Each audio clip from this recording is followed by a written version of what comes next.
The Federal Reserve made a 25 basis point cut last week, but the comments afterwards sent the markets into a tizzy. I'm going to explain everything next. If you get some value out of this, you like what you hear, make sure to subscribe to the channel, hit the bell for notifications, and if you want to schedule a call with our team about how this could impact your real estate decisions, you can do that with the link in the comments. We had this nice plan for a video about holiday gratitude and appreciating everyone that watches the show and tunes into what we're putting out there to help people navigate the real estate market, and that is absolutely true. We value each and every one of you. But we wouldn't be doing our job, we wouldn't be putting the right information out there if we did not unpack the Fed meeting that happened last week. So we know that the Fed made a 25 basis point cut, but the comments afterwards, they sent mortgage rates a little higher. They caused the Dow Jones and the markets to react a little negatively to what Jerome Powell and company said, mainly Jerome Powell, at the press conference afterwards. So I'm going to break it down for you, the key takeaways I saw and what it means for the market moving forward if you're thinking about a real estate decision in 2025.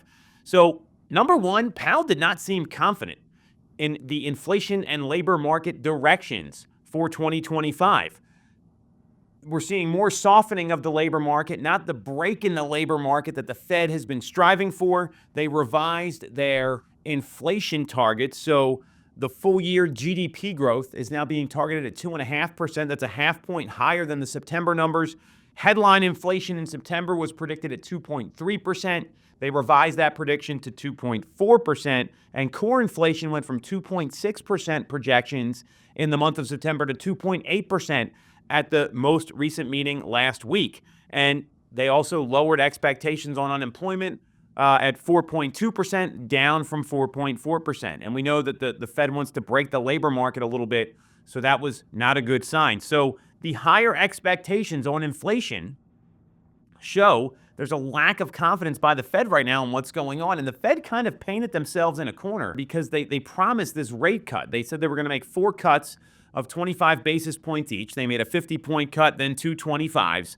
And because of the election results and the focus on the economy coming out of the election, it's almost like they had to make this cut, even though the data is telling them they were a little uncertain about it. And they would have caught a lot of heat if they didn't make this federal funds rate cut at the most recent meeting. And what we're seeing is that we might be in a higher for longer rate environment. I mean, you're looking at the now projections of having a 2.5% personal consumption expenditures growth in 2025. The target's always been 2. Now it's a little higher. And what's clear is that the Fed is ignoring housing, right? If you look at what some of the experts are saying, Logan Mohtashami from Housing Wire specifically noted that the Fed has just ignored housing because housing has been an issue when it comes to affordability, and they're not even really talking about it at their press conferences. And what's clear is next year, they've tempered expectations. So I had the chance to interview Skylar Olson from Zillow. She's the chief economist there. She said that we're in for a bumpy ride in 2025 when it comes to rates. And the Federal Reserve dot plot really demonstrates that. So the dot plot, if you don't know what it is, it's where all the voting members of the Fed expect things to play out, or what they recommend as we head into the next 12, 18, 24 months. 14 out of the 19 voting members of the Federal Reserve are anticipating 2 quarter-point decreases in the federal funds rate in 2025. They're also forecasting 2 in 2026 and 1 in 2027, which clearly indicates we're going to be seeing higher for longer rates. So this is what they're telling everybody. Expect 2 rate cuts next year. We've finished the job.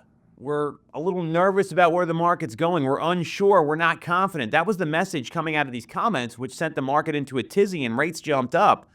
What we know is that Skylar's absolutely right. And we're in for a little bit of a bumpy ride in 25. People expecting these lower rates. Well, something bad would need to happen to do that. We had the COVID-19 pandemic and the 2008 financial meltdown that caused these lower rates. Right now, we're seeing rates hovering in the high 6s, the low 7s. And historically, these are normal rates. And that's what to expect in 2025. That is my big takeaway here for sellers and for buyers. Rates aren't going to come down. I'd be shocked if they do. If they get into like the 6.5 range, everyone should be high-fiving each other and be excited about it, especially in the housing sector. I don't know that we're going to see that based on what the Fed's talking about, based on the direction of the economy, and based on what's happened so far this year. So if you're thinking about making a real estate decision, whether you're selling or buying, be aware this is probably the rate environment we're going to be in for 2025 and maybe beyond based on what the Federal Reserve is saying. So that means if you're a buyer, waiting for rates to come down may not be a good strategy for you. If you're a seller and you're concerned about affordability, well, your home value is going to continue to go up, especially in the greater Philadelphia area. What I'm unsure of is what's going to happen with rates on the acquisition. So maybe you want to look into buying the rate down, maybe buying some points, putting more money down to lower your payment.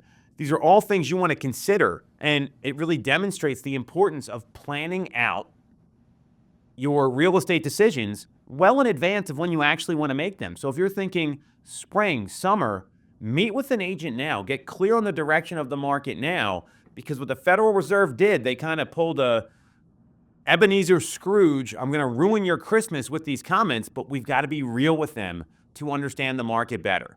So you got questions. You're unsure about what's happening. That's all the more reason to schedule a call with our team with the link in the comments.